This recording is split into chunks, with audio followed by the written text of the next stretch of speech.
Good afternoon, everyone. I'm Dr. Reshma. Today we'll be discussing about ischemic reperfusion injury. This is a continuation of yesterday's class.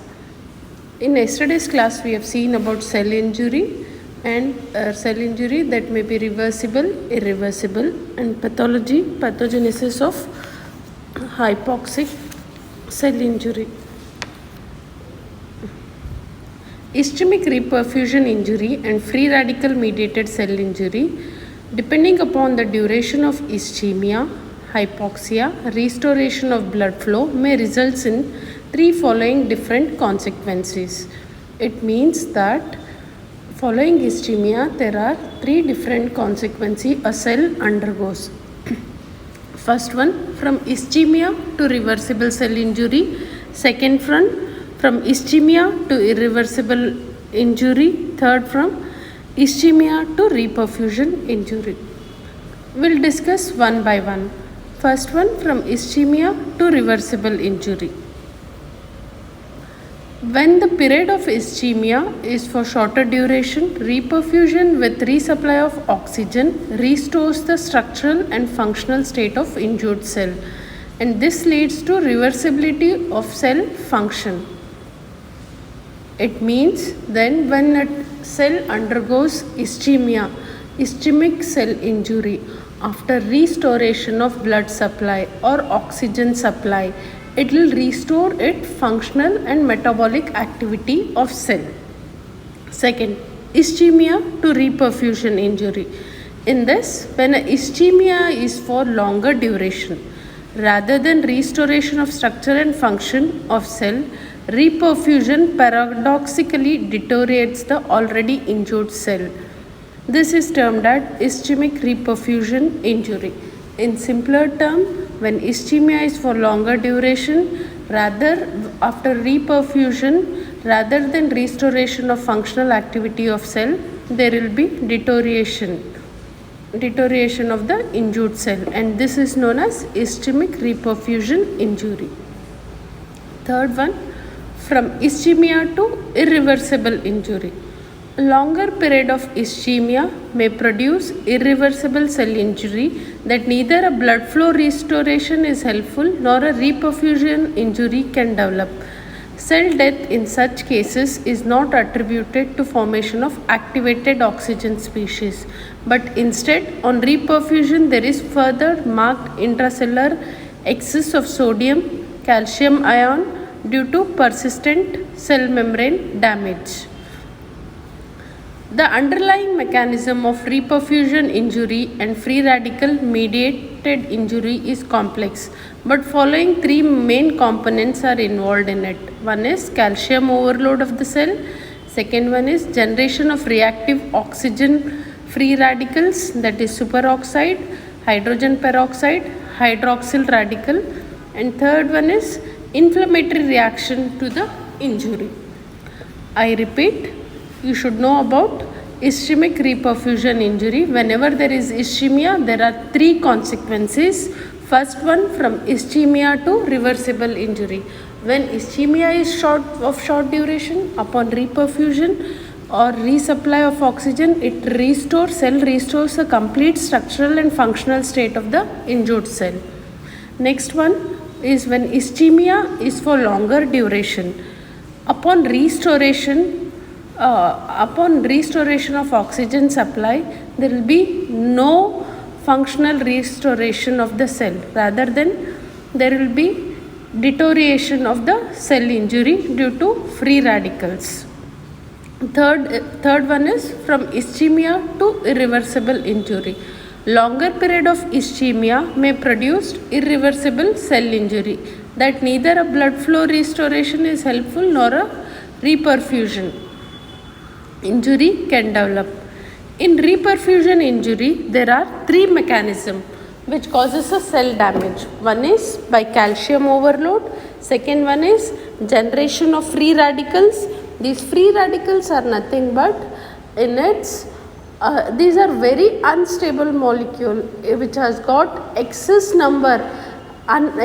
or one or two unpaired electron in its outer membrane. These unpaired electrons are very unstable and causes a damage to the cell. And third one is inflammatory response. Under these three subheadings, we will talk about ischemic reperfusion injury. What happens? Yesterday we have seen in what happens in calcium overload. Once cell has undergone the injury, there will be loss of ATP. ATPs are normally required for the ionic pumps which are actively available on a surface of cell membrane, like sodium, potassium and calcium pump. When these ATPs are not available or in decreased in supply, there will be calcium overload. These because the pump which is acting on the cell membrane gets failed, and there will be excessive overloadation of the calcium within the cell. When there is increased calcium in the cells, it activates several enzymes like phospholipase. When it activates the phospholipase, this phospholipase will degrade the phospholipid, which is the major component of the cell membrane. Further, when there is increased blood flow to the already injured cell, there will be furthermore deposition of the calcium. It also activates many other enzymes like ATPase, DNA nucleosidase. All these enzymes will degrade particular component of the cells. Next, generation of reactive oxygen free radicals.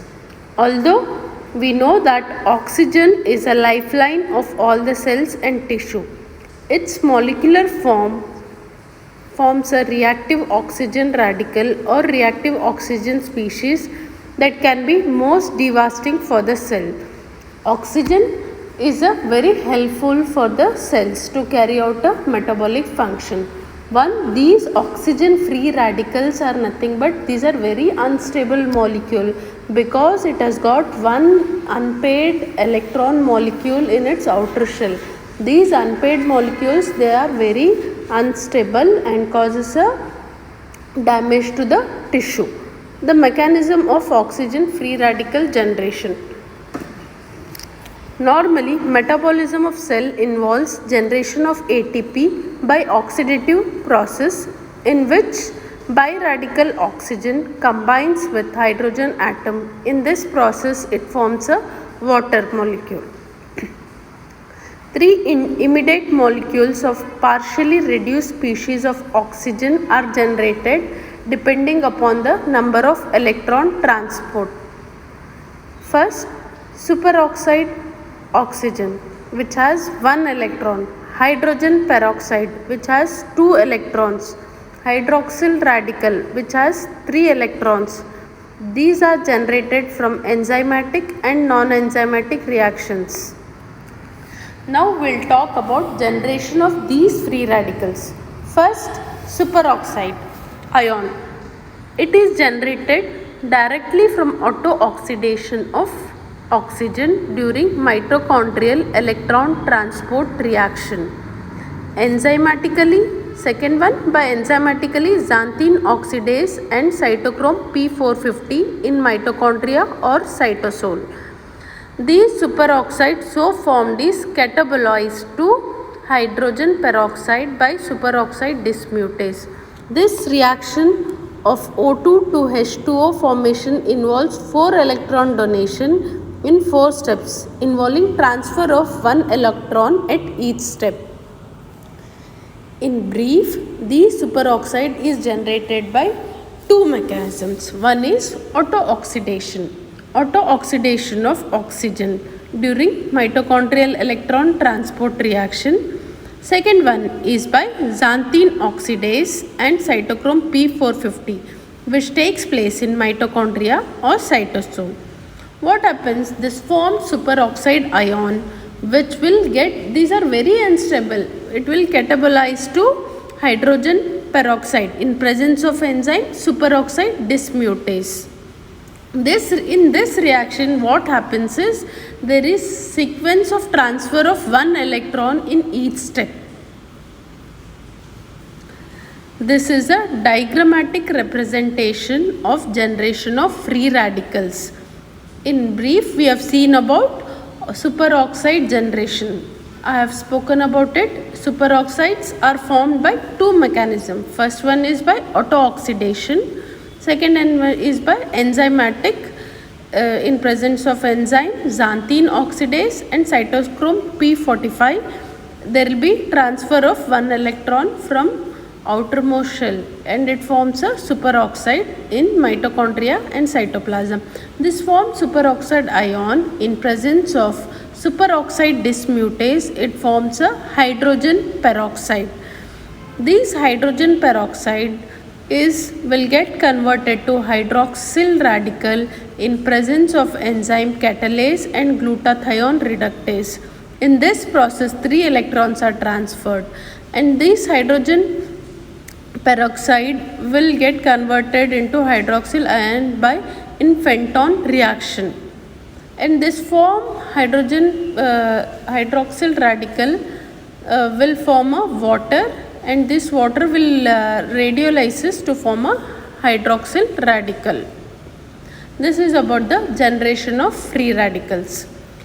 Coming to hydrogen peroxide. This formed hydrogen peroxide is reduced to water enzymatically by catalase in a peroxisome and glutathione peroxidase, which takes place in mitochondria and cytoplasm.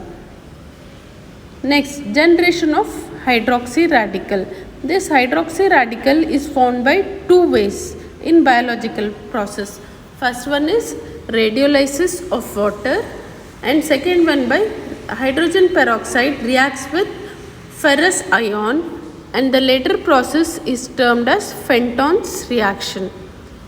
There are several other oxygen free radicals in addition to superoxide, hydrogen peroxide and hydroxyl radicals generated during O2 and H2O2 reaction. Few other more active oxygen free radicals which are formed in body are as follows.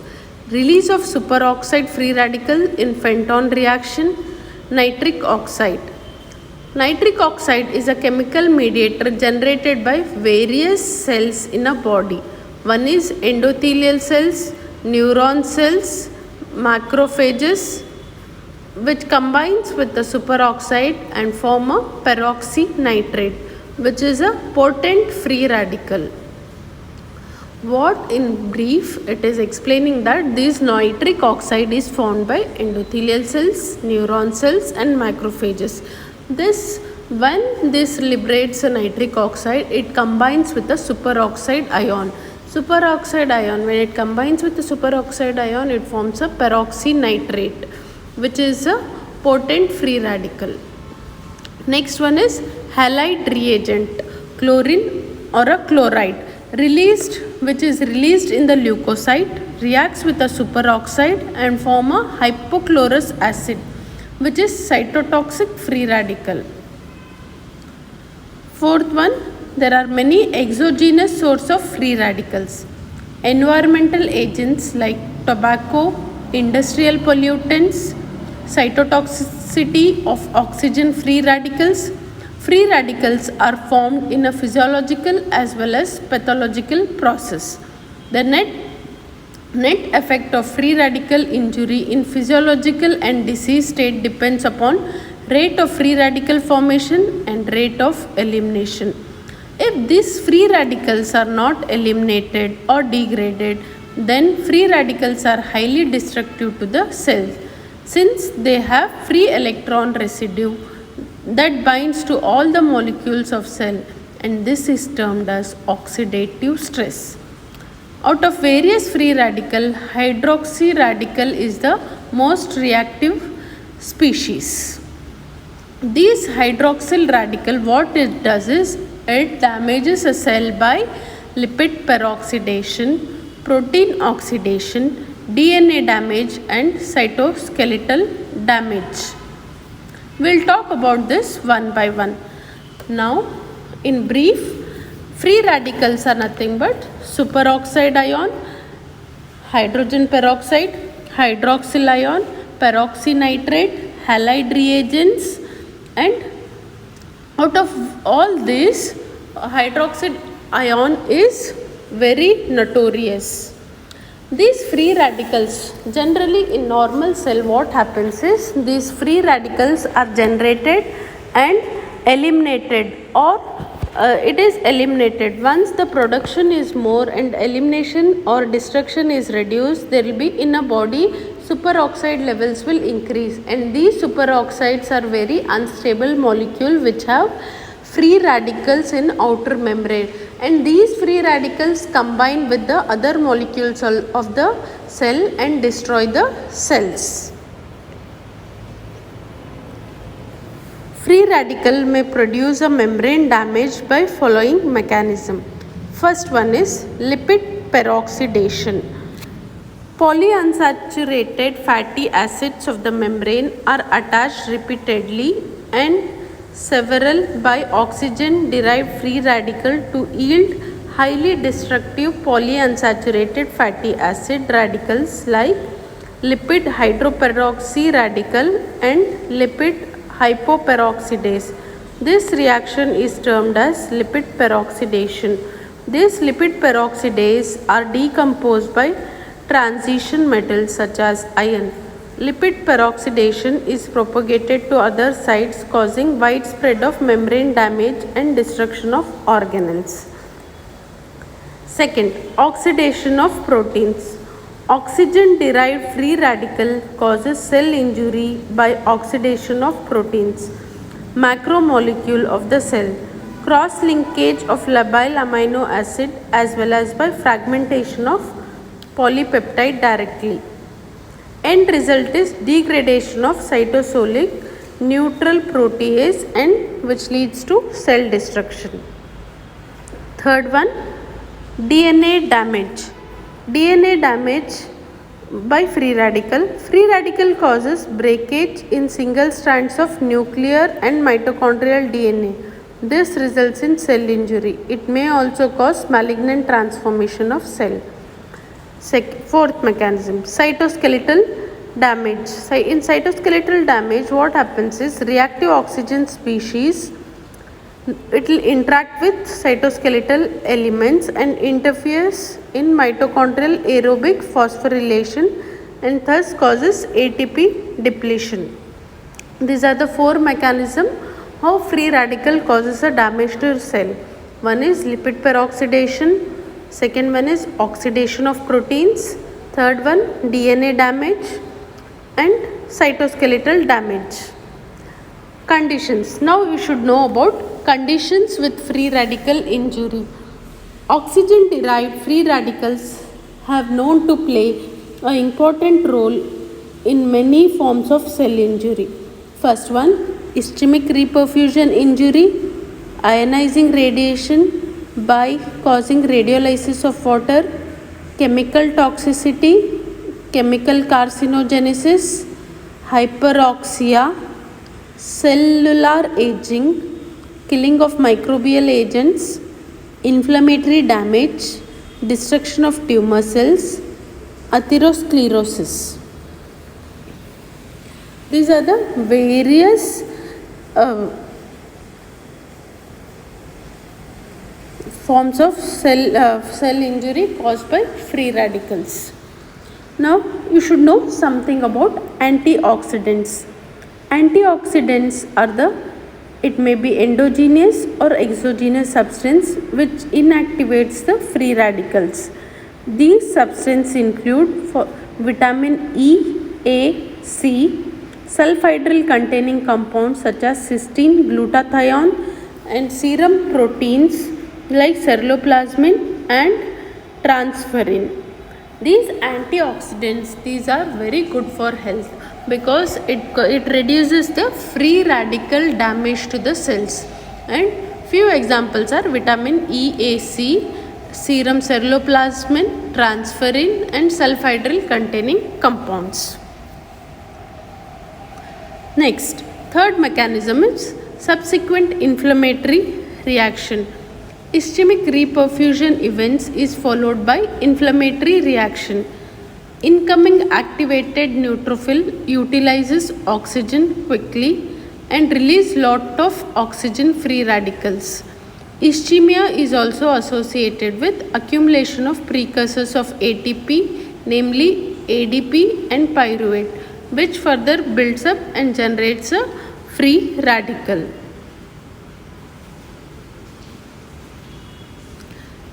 This is about. Next, you should know about chemical injuries. Pathogenesis of chemical injury. It may be direct cytotoxicity, and second one is conversion of chemicals into active reactive metabolite. In direct cytotoxic effect, chemical itself will cause direct injury to the cell. There is no need of conversion. Direct cytotoxic effect. Chemical combines with the components of cell and produce a direct cytotoxicity without requiring a metabolic activation. The cytotoxic damage is usually greatest to the cell which are involved in metabolism of chemicals.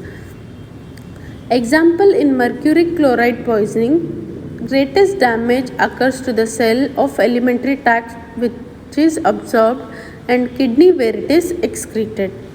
In cyanide poisoning, kills the cell by mitochondrial cytochrome oxidase, thus blocking a oxidative phosphorylation.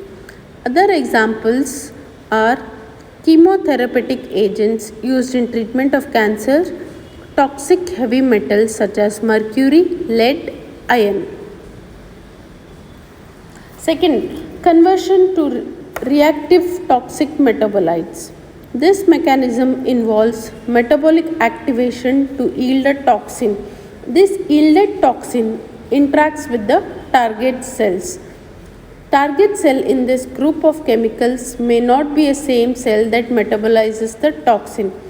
Example of cell injury by conversion of reactive metabolite is toxic liver necrosis caused by carbon tetrachloride, acetoamine, which is used commonly as analgesic and antipyretic, bromocarbobenzene.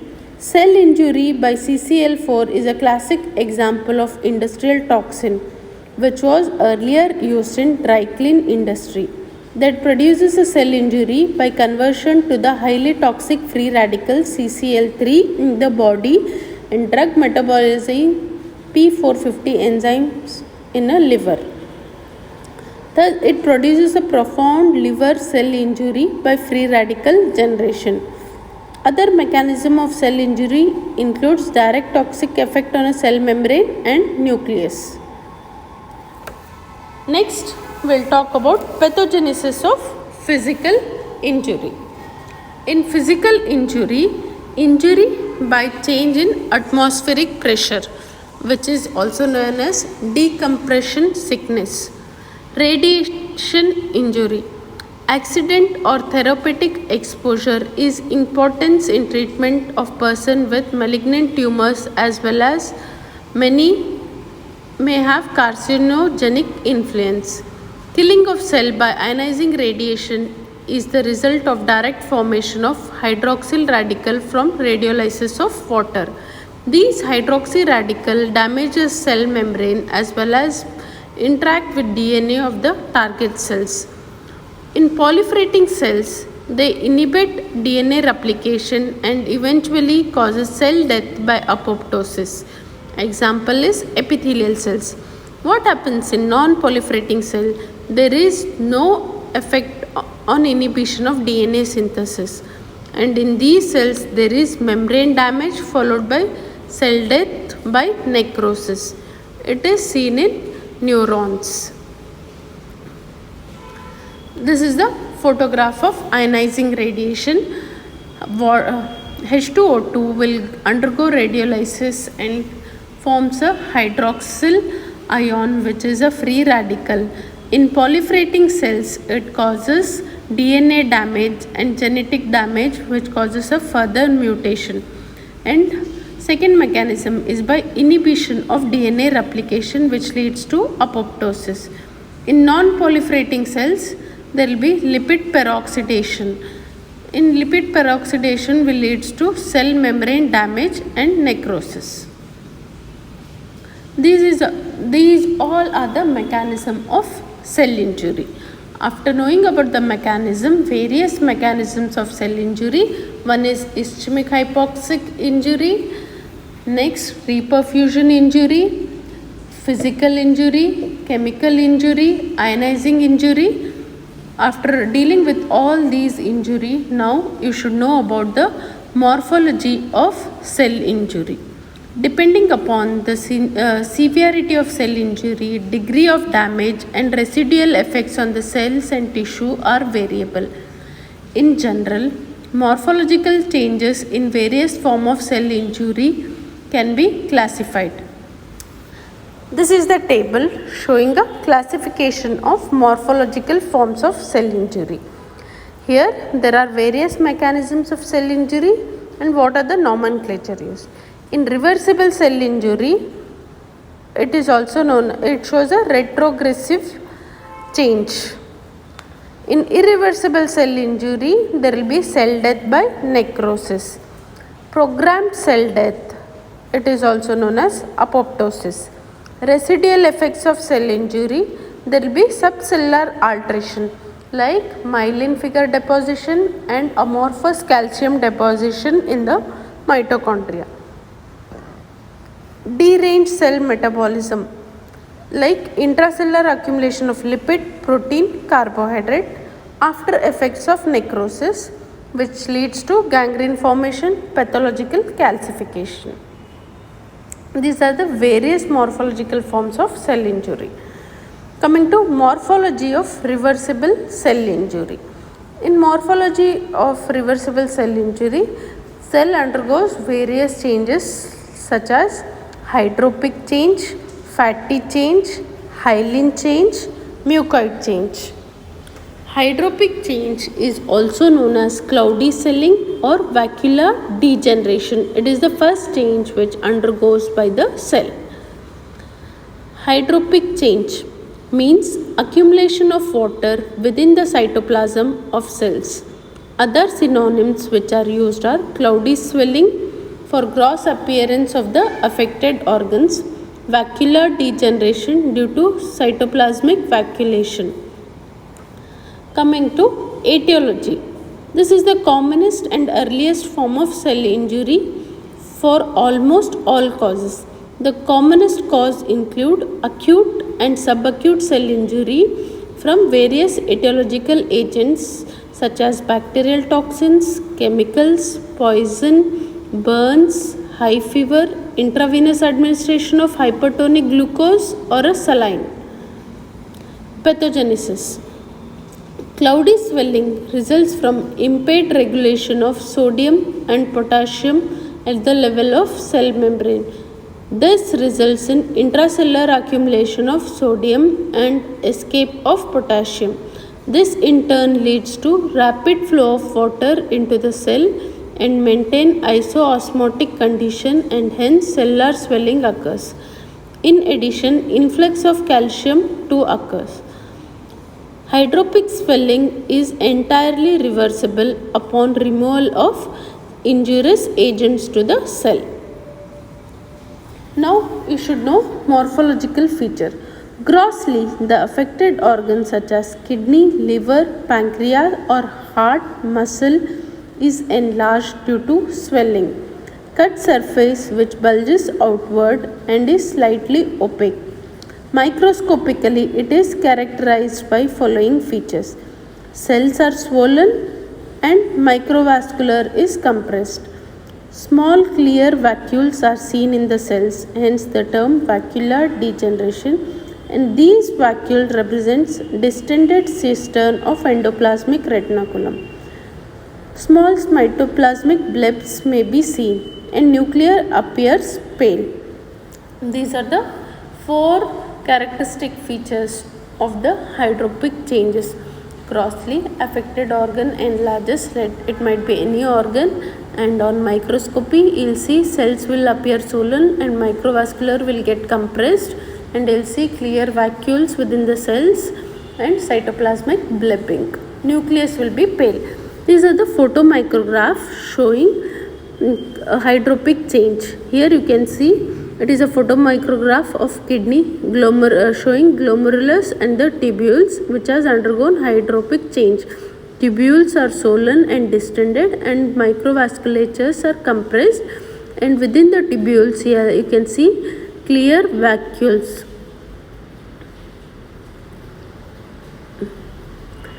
Second change of reversible cell injury. Hyaline change. Word hyaline means glossy. Hyalos means glass. Hyaline is descriptive histological term for glassy, homogeneous, eosinophilic appearance of material in hematoxin and eosin stained sections. Hyaline change is associated heterogeneous pathological condition. It may be intracellular deposition or extracellular deposition. In intracellular hyaline deposition, it mainly seen in epithelial cells. For example, hyaline droplets in proximal tubular epithelial cell is in cases of excessive tubular reabsorption of plasma proteins. Hyaline degeneration of rectus abdominis muscles in Zenker's degeneration occurs in typhoid fever. Third, the muscle loses its fibrillar staining and becomes glassy and hyaline. Third example, Mallory hyaline represents aggregates of intermediate filament in hepatocytes in alcoholic liver cell injury. Fourth, nuclear or cytoplasmic hyaline inclusion seen in some viral infection. Russell bodies representing excessive immunoglobulin in a rough endoplasmic reticulum of plasma cells. These are the various examples of intracellular hyaline deposition in Zenker's degeneration, Mallory hyaline, Russell body, and hyaline droplets in proximal tubular epithelial cells. Now you should know about extracellular hyaline deposition. A few examples are here. Hyaline degeneration in leiomyoma of uterus. Hyalinized old scars of fibrocollagenous tissue. Hyaline atherosclerosis in renal vessels in hypertension and diabetes mellitus. Hyalinized glomeruli in chronic glomerulonephritis. Corpora amylaceae are a round mass of concentric hyaline lamellae seen in prostate in elderly, in brain and in spinal cord in old ages, and in old infarcts of lung. Here is a photograph. Here you are able to see intracellular hyaline as a Russell body in the plasma cells. Cytoplasm is showing pink homogeneous globular material due to accumulation of immunoglobulin. Here you can see extracellular deposition in the leiomyoma uterus, amorphous homogeneous pink appearance. Coming to mucoid change.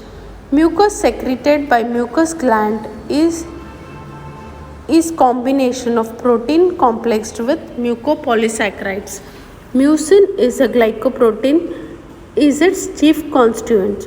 Mucin is normally produced by epithelial cells of mucous membrane and mucous gland as well as by some connective tissue like in umbilical cord. These are the various changes you see in a reversible cell injury. Morphological changes.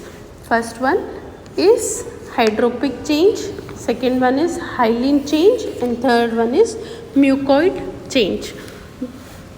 In next class we will talk about irreversible cell injury morphological effects. Thank you.